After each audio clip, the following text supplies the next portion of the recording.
Now that we know all the angle name relationships, let's talk about what happens when you have parallel lines cut by a transversal.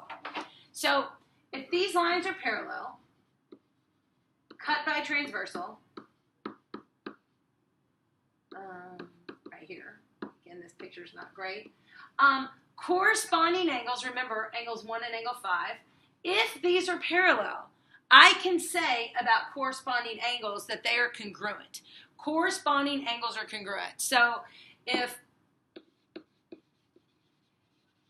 angle 1 is 110 degrees, angle 5 would be 110 degrees.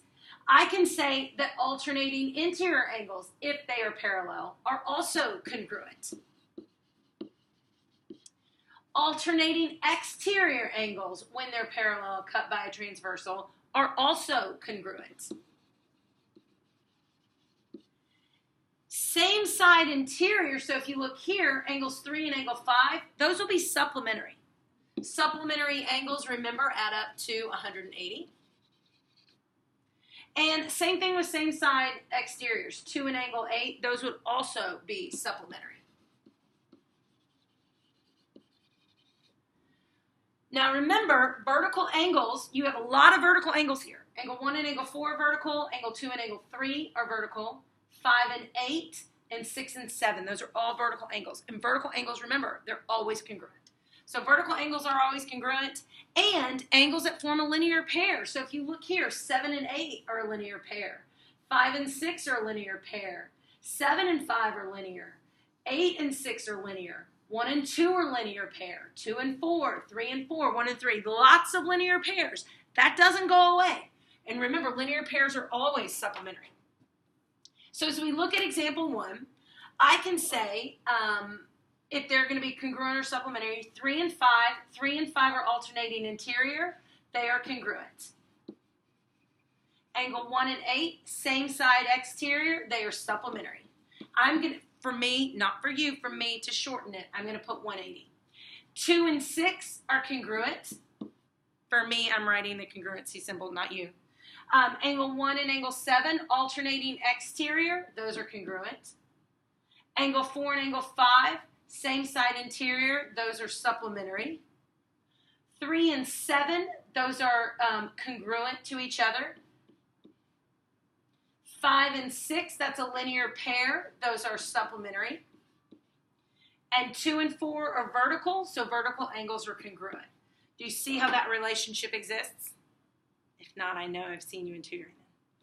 All right, look at example 2. So now let's give some numbers to it. Let's say that angle 1 is 65 degrees. So angle 5 is 65.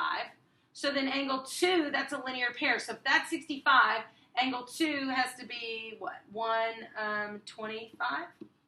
No, 115. 115. What am I doing? Harry's getting mad at me. It's going to be 115. 115, and that's a linear pair. And again, I'm comparing it to angle 1. So you could make the statement for a lot of these, but I just want to compare to angle 1. Angle 3 is vertical, so it's 65, it's congruent, and it's a vertical angles.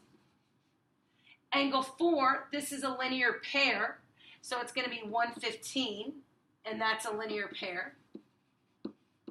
Angle 5, angle 1 and angle 5 are corresponding, and corresponding angles are congruent, so it's going to be 65 degrees.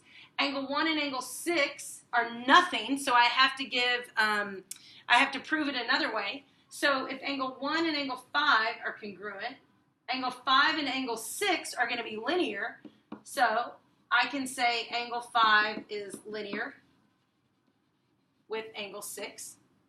And then angle 1 and angle 7 are alternating exterior. And angle 1 and angle 8 are same side. So same side exterior, they're supplementary. Okay? All right. I want you to do example 3 on your own, and then I will give you the reasoning for that. So go ahead and pause it. Okay. Angle 6. So this is 142. So angle 1 is going to be 142 as well, vertical angles. Angle 2 is going to be linear pair. and that's going to be, what did it run? 38. I think that's right. Yeah, 38 degrees. That's a linear pair. Angle 3 is going to be 142, alternating interior. Angle 6 and angle 4 are nothing, so you would have to prove it another way. So I'm going to look at 3 and 4 to be linear pair with angle 3. So that's going to be 38 degrees. If I look at angles 6 and angle 5, that's a linear pair. And that's going to be 38 degrees. Angle 6 and 7, that's same side interior or consecutive interior. So that's going to be 38 degrees because they form 180 degrees. Angle 6 and angle 8, those are corresponding. And that's also going to be 142 degrees. Okay? All right. Now, I'm going to give you these numbers. I'm not going to tell you the relationship, but these are fun. This is like a game. So let's see if we get the same one. And I'm just going to tell you the angle measurements as I go through. So angle 1 is 98. And, well, let's see. Let's start with angle 5. So that's 82. Okay. So angle 1 is going to be, this would be 98 because corresponding.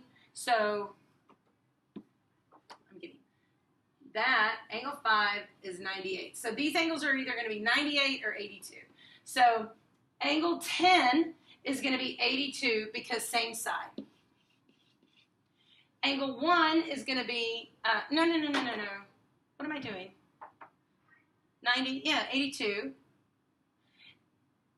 Oh, wait, angle 5, I messed up. Golly, I'm sorry, guys. Angle 5 is 82 degrees. That's right. Angle 5 is 82, so angle 10 is going to be 98 degrees. And then angle 1 and angle 10 are also 98 degrees because they're vertical angles. Angle 5 and angle 7 are same side, so if angle 5 is 82, angle 7 is 82. And if angle 7 is 82, angle 4 is 82. Angle 4 and angle 6 are corresponding, so angle 4 and angle 6 is going to be 82. 6 and 9 are alternating interior. 82 is 5, so angle 12 is 82 because, I'm sorry, angle 6 is 82. I already got that one. Angle 8 is going to be vertical, so that one's going to be 82. Angle 11 is a linear pair, so that's going to be 98. Angle 12 and 11 are corresponding, so those are going to be the same at 98 degrees. Angles 1 and angle 2 are corresponding, so angle 2 is going to be 98 degrees, and 2 and 3 are corresponding, so that's going to be 98 degrees. So there's lots of different ways you could have gotten there. That's just the one I chose to use. All right, let's see if we can get example 5 and example 6 and 7. I'm just going to tell you the numbers real quick, and then you tell me if you got them. All right, so here we go. Angle 1, I'm cheating. I'm just looking at my book. So angle 1 is going to be 75 degrees. Angle 2 is 46 degrees. Angle 3 is 59 degrees. Angle 4 is 59 degrees. Angle 5 is going to be 46 degrees. Angle 7 is 121 degrees. Angle 8 is 59 degrees.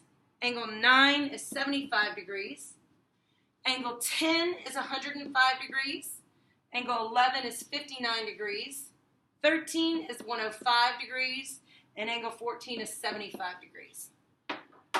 All right, same thing. Pause number 6, and then let's take a look at this one. All right, number 6. A is 78 degrees. B is 102 degrees. 3 is 78 degrees. D is 102 degrees.